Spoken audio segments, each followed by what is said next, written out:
Dan secara khusus bagi saya adalah ya orang yang mengurus sepak bola harus benar-benar berkualitas dan bermutu. Kita memiliki banyak persepak bola yang menjadi pelatih dan lain sebagainya, tapi ilmunya masih kurang.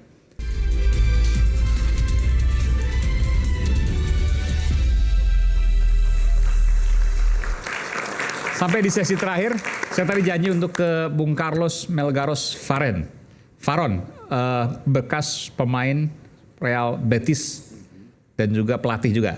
Silakan. Sekarang warga negara Indonesia asli ya? Warga negara Indonesia. Tapi masih bisa bahasa Spanyol. Saya rasa masih ingat ya. Masih ingat. Ya. Kalau bicara soal saya sekarang sudah orang Indonesia dan saya cinta hanya Indonesia, boleh nggak? Pakai bahasa Spanyol tapi. Soy indonesio y amo a Indonesia. Oh. Ya. Silakan. Ya. Casi hacemos un programa también en español con Cristian, ¿no? Que estaría bien. Hampir kita buat satu program dalam bahasa Spanyol biar kami Tadi ngobrol bahasa Spanyol ya? Iya. Kami punya bahasa yang sama ya, sehingga sebagai. Kalau Bung Gonzales kan Uruguay. Saya Uruguay. Uruguay betul ya. Tapi bahasa Spanyol. Uruguay. Sehingga kita lebih karena sudah banyak yang dibicarakan kepada suatu harapan. Memang genetik semuanya itu main peran penting juga dalam kehidupan karena membentuk apa yang keluar dalam feto atau yang dilahirkan di situ. Tetapi infrastruktur, mekanisme, teknologi dan secara khusus bagi saya adalah ya orang yang mengurus sepak bola harus benar-benar berkualitas dan bermutu. Kita memiliki banyak persepak bola yang menjadi pelatih dan lain sebagainya, tapi ilmunya masih kurang.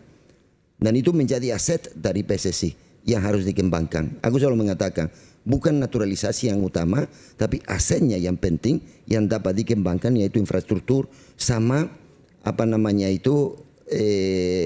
SDM-nya yang dimiliki oleh PSSI, yaitu para pelatih, wasit dan lain sebagainya. Dan membangun sepak bola by proses.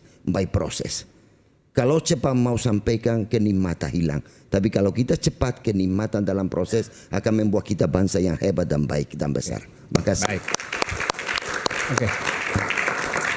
Bung Gonzales, closing statement. Apa? Pernyataan penutup, closing statement. Tadi saya Mesti bahasa Spanyol. Kesimpulan ya. ya semoga timnas kita nanti tanggal 20 lawan Australia bisa kerja keras dan bisa dapat poin untuk kita bisa lolos Piala Dunia. Tanggal 25 juga kan?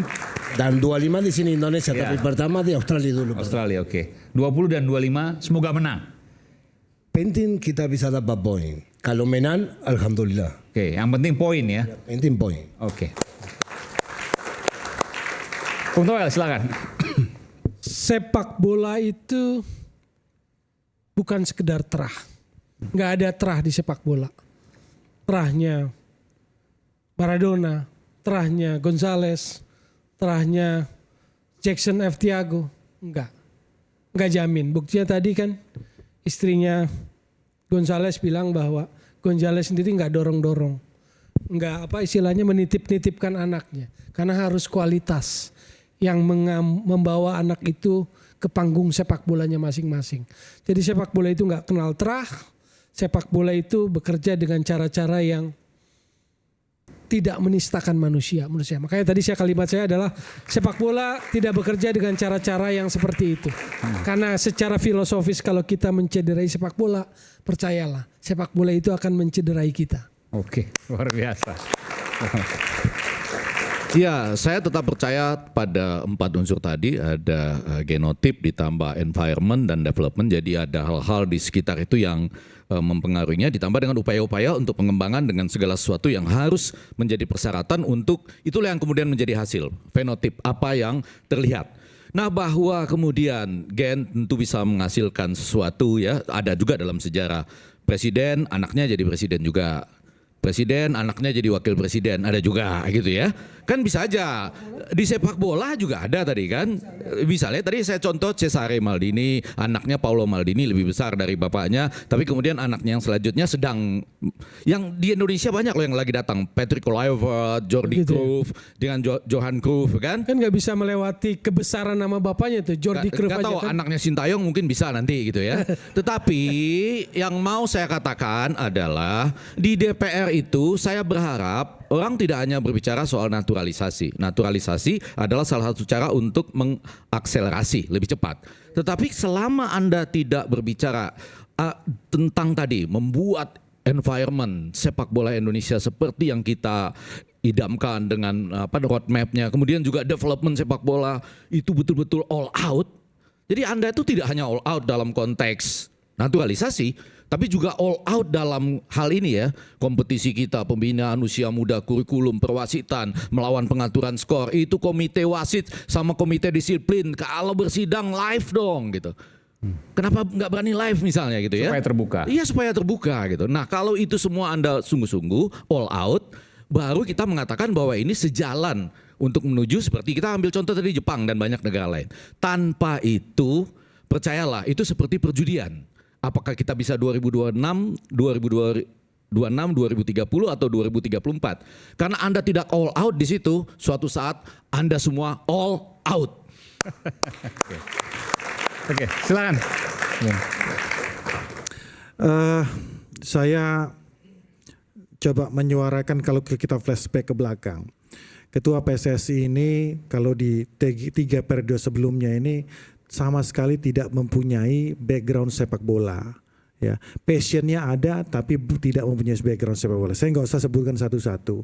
Oleh karena itu selalu saja ya kan di mata kami para rakyat jelata sepak bola Indonesia ini kita selalu hopeless. Bagaimana pengaturan skor, bagaimana independensi wasit dan lain sebagainya itu selalu menjadi isu yang terus menerus. Bagaimana baku hantam di lapangan di Liga 1 itu selalu terjadi. Memang tidak ada sosok yang sempurna. Tapi ketika Erick Thohir datang, kita anggap dia what can I say? Dia yang terbaik dari yang sebelumnya. Kalau kita mau bicara, setidaknya dia punya relasi yang kuat dengan dunia luar. Dia pernah menjadi presiden dari Inter Milan, salah satu klub besar, salah satu klub terbesar di Eropa. Nah, ini yang sebenarnya menjadi suatu titik cerah kita ke depannya, bahwa beliau setidaknya tahu secara makro bagaimana menyelesaikan ini. Bagaimana environment itu, development itu yang baik dan benar.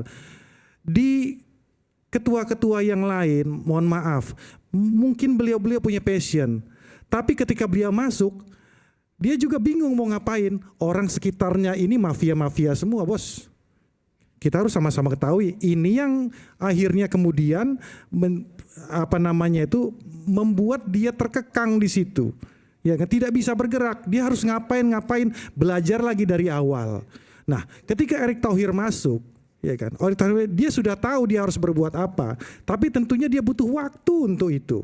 Nah, dia bagi kedua hal ini ke dalam 2 hal. Bagaimana super excited masyarakat kita ini bisa terpuaskan dulu. Jangan sampai di awal kepemimpinan beliau ini udah jeblok. Dan ini setidaknya sudah terbukti ya. Indonesia peringkatnya naik. Indonesia saat ini sudah bisa masuk kualifikasi Piala Dunia kalau nggak salah ya. Pokoknya lebih baik lah yang dari sebelumnya. Ya kan? Bagaimana development kita jauh lebih baik. Roadmap-nya sudah ada, environment-nya jauh lebih baik. Ya kan, dibanding sebelumnya. Kalau yang sebelumnya, ya kan, kita itu seperti ayam tanpa kepala, berjalan nggak tahu mau kemana, karena di sekelilingnya ini circle-nya udah nggak betul, ya kan? Bagaimana Sekjen PSSI dulu sampai kena masalah, ya kan? Pengaturan skor saya nggak tahu tuh, lupa saya, pokoknya kasusnya kayak gitulah kurang lebih, ya kan? Nah, ini yang mau dibersihkan. Beliau ingin cari orang-orang yang benar-benar expert di bidangnya, dikolaborasikan dengan akses beliau keluar. Jadi kita percayalah, tidak ada orang yang saat ini, ya kan, paling tepat ya semua publik udah tahu lah, ya kan? Sampai ada omongan Pak Eri fokus saja di PSSI, nggak usah di Kementerian BUMN, ya kan gitu kan? Karena bukan, saya tidak melihat sisi politisnya, tapi sisi lain harapan masyarakat Indonesia terhadap Erick Thohir ini sangat besar untuk sepak bola. Karena mungkin saat ini beliau salah satu-satunya orang yang bisa kita harapkan untuk Indonesia sampai grow up di tingkat maksimal. Tapi apapun hasilnya dari pertandingan keempat pertandingan kita ke depannya, kita harus apresiasi PSSI kita yang saat ini dibandingin sebelumnya. Terima kasih. Oke, baik. Mbak Andi, silakan. Saya mau menyampaikan 3 hal saja. Yang pertama, saya ingin menggarisbawahi bahwa isu kekerasan terhadap perempuan itu berakar dari cara pandang yang ada di dalam masyarakat mengenai posisi, kedudukan, dan peran perempuan. Karena itu laporan-laporan yang terus meningkat itu sebetulnya menunjukkan bahwa budaya ini perlu kita atasi bersama-sama.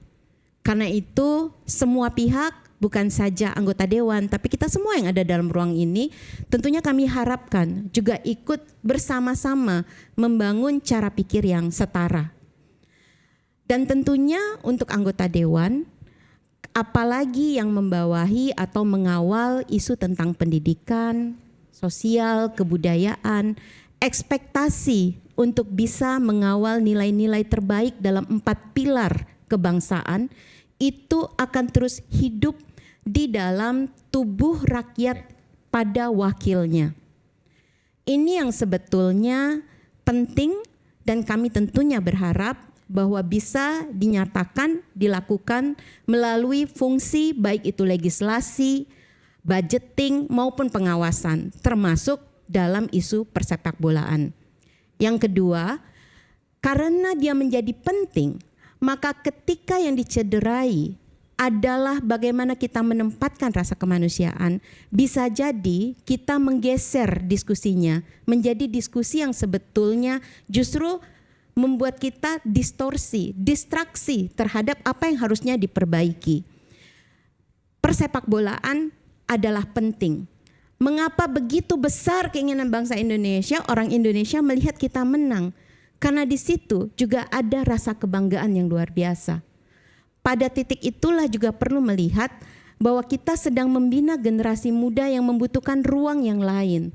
Karena itu percakapan mengenai bagaimana membangun kebanggaan yang berpondasi jangka pendek, jangka panjang pada visi Indonesia generasi emas ataupun 100.000 tahun lagi harus ada di dalam kenegaraan itu. Dan yang terakhir, isu perempuan sungguh bukan barang candaan. Kami menitipkan ini agar dia menjadi bagian dari semua diskusi yang ada di dalam semua aspek kehidupan berbangsa dan bernegara. Terima kasih. Luar biasa. Baik. Ada mungkin ingin sampaikan terakhir, Mbak Eva? Nggak ada, cukup? Atau mau menyampaikan sesuatu terkait dengan Bang Gonzales? Anaknya dong. Ya, saya harapan berharap, misalnya. Ya, saya berharap mungkin untuk sepak bola Indonesia lebih mencari bibit-bibit di di pelosok tanah air.